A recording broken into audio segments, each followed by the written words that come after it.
রাসূল সাল্লাল্লাহু আলাইহি ওয়াসাল্লামের শানে বেয়াদবি, নো কম্প্রোমাইজ। রাসূল সাল্লাল্লাহু আলাইহি ওয়াসাল্লামের শানে কটূক্তিতে উত্তপ্ত পুরো মুসলিম বিশ্ব। সারা বিশ্বের মুসলমানের হৃদয়ে রক্তকরণ হয়েছে ভারতীয় দুই নেতার ইসলাম বিদ্বেষী বক্তব্য ও রাসূল সাল্লাল্লাহু আলাইহি ওয়াসাল্লামের শানে কটূক্তিতে। বর্তমান সময়ের 90% মুসলিমের অবস্থা এই, দ্বীনের আহকাম এবং ফরজ ইবাদতগুলোর ব্যাপারে উদাসীন, আখিরাতের প্রতি খুব একটা যত্নবান নয়, ভালো মন্দ হালাল হারামের ব্যাপারে ব্যক্তিগত চাহিদাকে বেশি প্রাধান্য দেয় এখনকার বেশিরভাগ মুসলিম। আল্লাহ একজন আছেন, তার কাছে হিসাব দিতে হবে, তাও আমরা সবাই মানি, কিন্তু পাপ এবং অবাধ্যতাও সমান তালে করে যাচ্ছি। কিসের উপর ভিত্তি করে? একটাই আশা, সেটা হলো হয়তো আল্লাহ তাআলা ক্ষমা করবেন।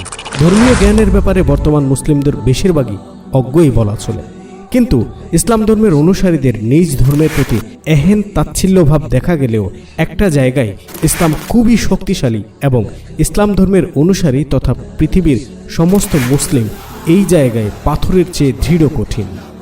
আর ঠিক এজন্যই Islam is most powerful single religion in the world.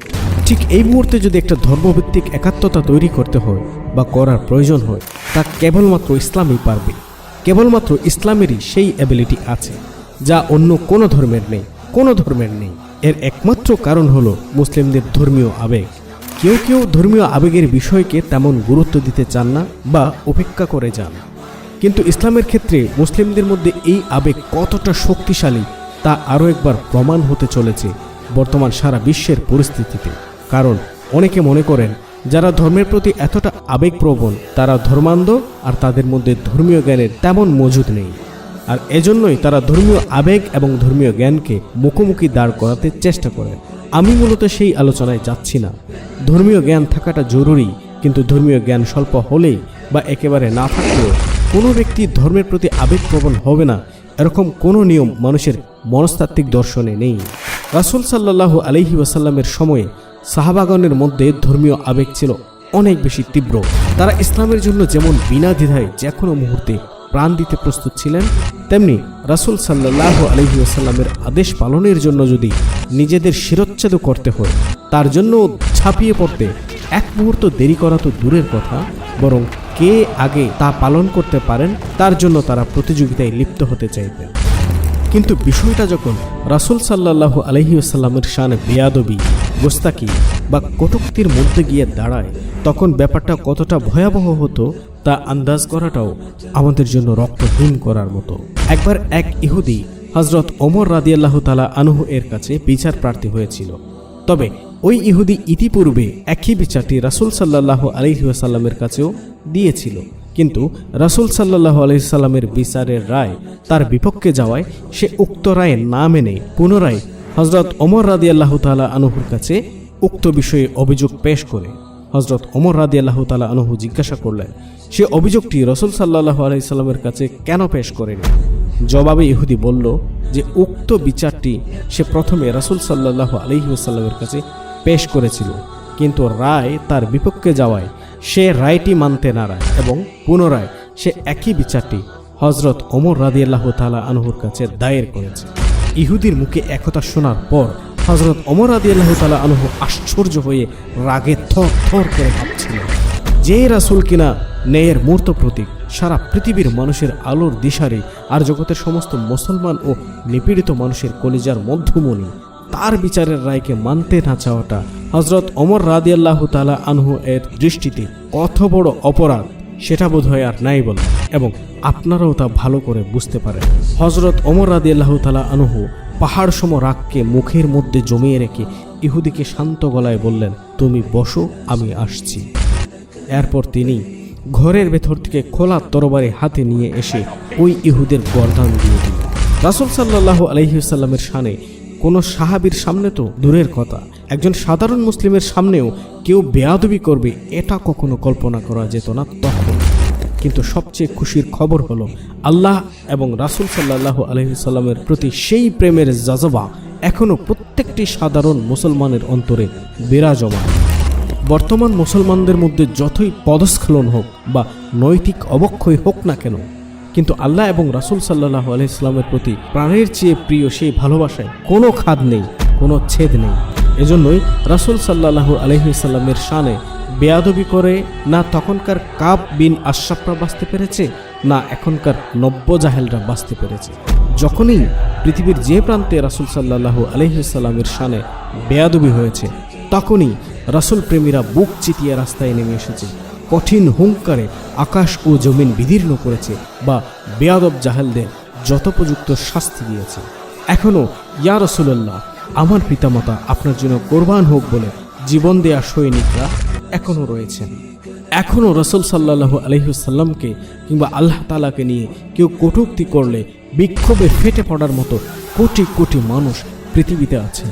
এই যে ধর্মের প্রতি কমিটমেন্ট, সীমাহীন ভালোবাসা, জীবন দিয়ে দেওয়ার মতো অফুরান আবেগ, এটাই ইসলামের মূল শক্তি, মুসলিমদের ভ্রাতৃত্ববোধ ও উম্মাহের ঐক্যের মূল হাতিয়ার। আর যাই হোক, আল্লাহ এবং রাসূলের শানে গুস্তাকি করে থাকলে পুরো পৃথিবীর মুসলিমদের অবস্থান থাকে জিরো টলারেন্স। এটাই আমাদের ইমানি জজবা। আর ইসলাম এবং মুসলিমদের এই শক্তি যখন প্রদর্শিত হয়, তখন বিশ্বের মানুষেরা জানে বাহ্যিক দৃষ্টিতে নির্জীব মনে করা এই মুসলিম জাতি জেগে উঠলে ভূপৃষ্ঠ কেঁপে ওঠে আর প্রকম্পিত হতে থাকে যত ইসলাম বিদ্বেষী ও জাহেল। অন্য ধর্মগুলোর ক্ষেত্রে এই জজবা একেবারে তলানিতে। অন্যান্য ধর্মাবলম্বীদের ক্ষেত্রে দেখবেন তারা টলারেন্ট হতে হতে একেবারে ভোঁতা হয়ে গেছে। ক্রিশ্চিয়ানিটি নিয়ে, চার্চ নিয়ে, বাইবেল নিয়ে, এমনকি খোদ যিশুকে নিয়ে কত শত ট্রল হয়েছে, কত বিষেধাগার হাসি ঠাট্টা হয়েছে, কটূক্তি হয়েছে।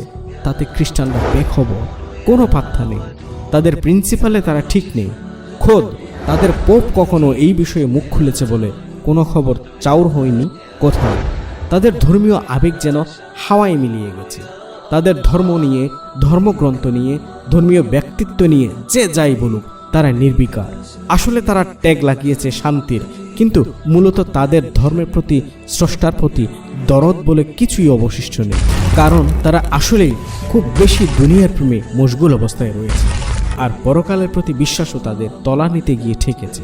আর এই সুযোগে খ্রিস্ট ধর্মকে ইচ্ছে মতো ঢেলে সাজিয়েছে পশ্চিমা বিশ্ব। এর ফলে খ্রিস্টান ধর্মের অস্তিত্ব প্রায় বিলীন হতে চলেছে। হিন্দু ধর্ম নিয়ে খোদ ভারতে কত শত কটাক্ষ, হাসি ঠাট্টা, কটূক্তি করা হয়, তার কোনো ইয়ত্তা নেই, কিন্তু তেমন উল্লেখযোগ্য কোনো অ্যাক্টিভিটি নেই তাদের মধ্যে।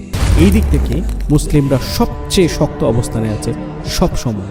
এজন্য সভ্যতার সাংঘর্ষিকতায় মুসলিম সভ্যতাকে সবচেয়ে বড় হুমকি হিসেবে দেখে পশ্চিমা সভ্যতা। এজন্য সবসময় পশ্চিমা বিশ্বের ধুরন্ধররা, ধূর্তরা যত অশান্তি সৃষ্টি করে আর যুদ্ধ বাঁধিয়ে প্রোপাগান্ডা অপারেশন সব মুসলিমদের উপর চালাতে চেষ্টা করে, আর মুসলিমদেরকে বিশ্বের মাঝে মানবজাতির জন্য বড় শত্রু হিসেবে জাহির করার আপ্রাণ চেষ্টা করে। কিন্তু দিন শেষে দেখা যায় মুসলিমরা এক অদৃশ্য শক্তির বলে বলিয়ান সব সময়। বিজেপির দুই অর্বাচীন নেতা রাসূল সাল্লাল্লাহু আলাইহি ওয়াসাল্লামকে নিয়ে কটূক্তি করেছে, সাথে সাথে অ্যাকশন নিয়েছে আরব বিশ্ব, এরপরে আরও অন্য মুসলিম দেশ। কোণঠাসা হয়ে ভারত সরকার ওই দুই নেতাকে বরখাস্তের পাশাপাশি প্রকাশ্যে ক্ষমা চাওয়ার জন্য বাধ্য করেছে। কিন্তু মুসলিম বিশ্বের ক্ষোভের যে ঢেউ উঠেছে, তার ধাক্কায় কতটা বিপর্যস্ত হতে হচ্ছে ভারতকে, তা তো আমরা দেখতেই পাচ্ছি। যেখানেই ইসলামের অবমাননা হয়েছে, তখনই মুসলিমরা ময়দানে নেমেছে, সেখানেই স্লোগানে মুখরিত করেছে, আমার নবীর অপমান সইব না রে মুসলমান। কোথাও কোনো কটূক্তিকারী ছাড় পায়নি, কখনো সইবে না মুসলিম। এই আবেগ আমাদের শক্তি, এই আবেগ আমাদের সবচেয়ে বড় সাহস। আমাদের অন্যান্য আবেগকে আমরা নিয়ন্ত্রণ করতে পারি, কিন্তু আবেগ যখন হয় আল্লাহ এবং তার রাসূলের প্রেমে, তখন সেই আবেগ আমাদেরকেই নিয়ন্ত্রণ করে। তখন আমরা পরোয়া করি না প্রাণে, আর তখন আমাদের এই আবেগকেই ভয় পায় সারা বিশ্ব। এজন্য সপ্তম শতকে মুসলিমদের শত্রুরা মুসলিমদের জজবা দেখে বলেছিল, এরা তলোয়ারের আগায় জান্নাত দেখতে পায়, ওদেরকে পরাজিত করা কিভাবে সম্ভব? ঠিক 1400 বছর পরে এসেও আফগানিস্তানে মুসলিম শত্রুদের বলতে দেখা গেছে, এরা কামান, বারুদ, মিসাইল ও গুলির মুখে জান্নাত দেখতে পায়, এদেরকে কিভাবে পরাজিত করা সম্ভব? শতাব্দী আসে, শতাব্দী যায়, মুসলিমদের আবেগের পারদ যেন শুধুই ঊর্ধ্বগামী। এই আবেগ মুসলিমদের বিজয়ের হাতিয়ার। মুসলমানগণ ইসলাম, আল্লাহ এবং রাসূলের গুস্তাকির ব্যাপারে জিরো টলারেন্স, সেই 1400 বছর আগেও 1400 বছর পরেও। এটাই আমাদের ইমানি জজবা।